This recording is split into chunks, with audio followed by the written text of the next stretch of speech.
beretninger, og det er vores formand, der kommer med en mundtlig beretning. Der er jo også uddelt en skriftlig, og jeg har forstået, at Stig vil også tage nogle aktuelle politiske emner op, og så vil der være en debat, og så skal vi godkende beretningen. Men ordet er dit, Stig. Ja, tak. Godmorgen. Jeg vil rigtig gerne. Kan du høre, hvad jeg siger nu? Jeg har lagt mærke til, at jeg tester altid, om jeg kan sige noget sådan lige, eller om folk kan høre det. Kan du høre det nu? Ja. Godt. Og jeg får dig flyttet over på den rigtige kanal. Ja. Det er jo altid en fordel. Det er isoleringskanalen. Vi skal jo ikke gentage det bagefter over for dig.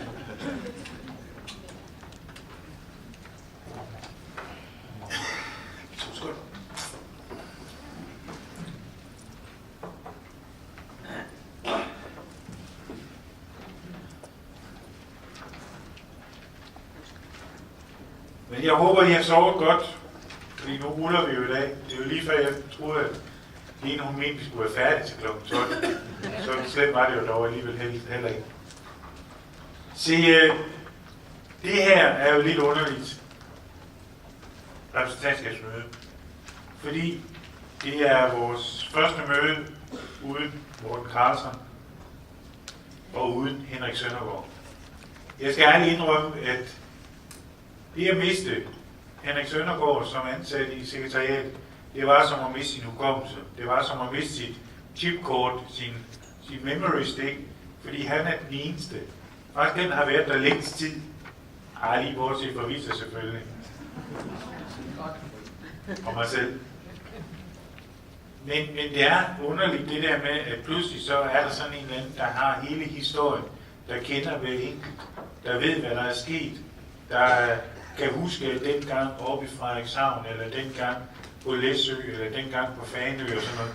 Det mangler man altså bare, når den ikke er der mere. Det synes jeg er underligt. Da vi så var til møde i Udenrigsministeriet, og så fik jeg vide, at Morten han var død, så synes jeg faktisk også, at det var det var sådan en bluesig. På en eller anden måde, så slog det klik, fordi så var alt andet ligegyldigt, ikke? Man havde en person, som var så utrolig engageret, så utrolig livskraftig, så utrolig fyldte så meget, ikke bare på grund af hans størrelse, men også på grund af hans væsen. Det synes jeg alligevel, det gjorde det underligt, ikke? Da jeg skulle skrive beretningen her, der synes jeg faktisk, at det var lidt underligt at begynde at tænke tilbage på, hvad der skete i perioden.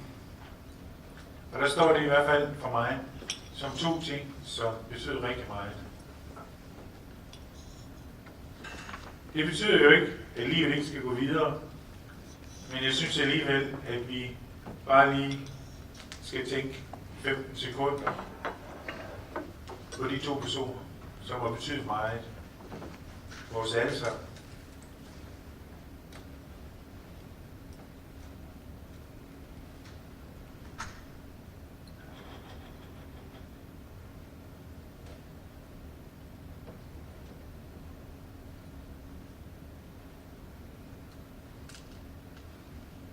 Yes. Vi har lavet en skriftlig beretning. Det gør vi jo hver år. Vi har lavet den igen i år lidt anderledes end tidligere, hvor vi har lavet en beretning, som er kortere, som er skarpere, som udlader nogle ting, men alligevel viser vores bredde. Viser bredden i, hvad er det nu, vi som DH på lokalplan, regionalplan, nationalplan, på EU-plan og på international plan arbejder for, ved at give nogle forskellige billeder på nogle ting. Den viser også, hvad er det, vi har fokuseret på i henhold til vores handlingsplan, i henhold til den udvikling, som er sket i samfundet omkring os. Men ikke nødvendigvis dermed sagt, at den reflekterer alt, hvad der sker. Fordi så vil vi ende med en af de sædvanlige beretninger på 60-70 sider, som ikke kan bruges. eller ikke vil blive brugt. Den viser selvfølgelig nogle steder, hvor vi har vundet noget, og så viser den nogle steder, hvor sejrene endnu er en lille smule udskudt. Det har altid været Jørgen Lengers fra Muskelsvindfondens slagord. Det er, at handicapbevægelsen har aldrig tabt en kamp, vi har udskudt en sejr. Og sådan tror jeg, man skal tænke på vores arbejde som noget, der er en lang kontinuerlig proces. Så vores beretning, den er ikke nødvendigvis skrevet til jer. Den er ikke nødvendigvis skrevet til mig, men derimod skrevet til dem, som ikke ved, hvad vi er for en størrelse, eller dem, som har brug for at se bredden, for at forstå, hvad den danske handicapbevægelse samlet set står for. Meningen med beretningen er, at den skal kunne bruges. Det er noget, man skal kunne have med i hånden, når man går hen et sted og lægger den frem og så sige, det er det, vi arbejder med, det er det, vi står for. Den kan jo altid suppleres med læsning på vores hjemmeside, som jeg synes har udviklet sig gennem tiden til at rumme flere og flere informationer af værdifuld karakter. Breve fra ministre, breve til ministre, høringssvar, respons på det, flere nyheder, flere henvisninger, flere alt. Men som sædvanligt, så vil jeg jo ikke gennemgå beretningen i detaljer, men derimod kun reflektere over nogle ting, fordi mange ting står for sig selv. Mange ting vi har jo en enorm bredde, så vi kunne blive ved i timer, hvis vi skulle nå os alle sammen. Jeg synes, vi kan være stolte. Jeg synes godt, vi kan være stolte for det år, der er gået, siden vi sad her sidst. Jeg synes, at med de få medarbejdere, vi har, der når de utroligt meget. Jeg tror engang, man så skulle man prøve lige at tænke over, hvor mange er det nu lige, der sidder ikke på det der store sekretariat i det store hus inde i Høje Taastrup. På den politiske scene har vi lige knap 5 medarbejdere, der skal rumme alle ministerierne, der skal rumme alle, der foregår ude i regionerne, der skal rumme støtten til det politiske arbejde ude i afdelingerne. Så ved jeg godt, at de også skal suppleres med godt og vel et par konsulenter, som også arbejder på det lokale. Men det er sådan cirka det. Det er faktisk ikke en særlig stor organisation, men så skal I prøve at tænke på, hvor mange ting I får fra organisationen, hvor mange høringssvar I får, hvor mange steder vi er med de ganske få ressourcer. Det synes jeg egentlig godt, vi kan være stolte af. Jeg synes også, at medlemsorganisationerne de deltager aktivt og engageret i udviklingen af vores politik. Vi sender noget ud. Vi får altid svar tilbage. Nogle er mere aktive end andre. Men det, der er karakteristisk, det er, at det er noget, der ligger til ved vores hjerte. Så er vi altid på banen. Hvis det handler om et eller andet, som bare er en snærte tegnsprog, så er Danske Døves Landsforbund. Men handler det om støtte til køb af bil, ja, så er det måske ikke det, der tjener Danske Døves Landsforbund allermest. Og sådan skal det være, fordi vi skal jo heller ikke overbebyrde hinanden. Vi skal jo alle sammen vælge vores kampe. Jeg synes, at vores afdelinger arbejder også hver især på sin måde med at forsøge at implementere lovgivning.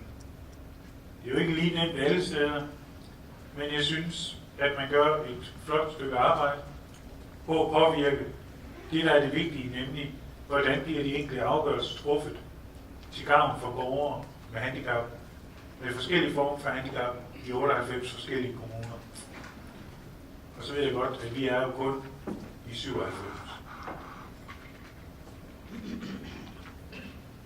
Jeg synes, at vores nye domicil, det viser, at vi godt kan sætte os nogle mål og realisere nogle store drømme, som ikke bare handler om at få flere kvadratmeter, som ikke bare handler om at flytte sammen, men også handler om at vise verden, at ting kan godt lade sig gøre. Kan godt lade sig gøre på en måde, så vi er med til at flytte på den måde, verden indrettes på. Vi har bygget et domicil, som er tilgængeligt, som har en anden form for sammenhæng mellem design og tilgængelighed. Vi har bygget et almindeligt kontorhus til et almindeligt kontorhuspris. Faktisk billigere, end hvis vi sammenligner det med Viborg Rådhus. Ikke fordi Viborg Rådhus er ekstravagant eller noget, men vi har bygget billigere, end man gjorde i Viborg. Og vi sparer 40% energi i forhold til det, man gør i Viborg. Vi har vist vejen, og det synes jeg er et godt eksempel på, hvordan handicapbevægelsen kan og skal vise vejen til, hvordan vi kan lave et andet samfund.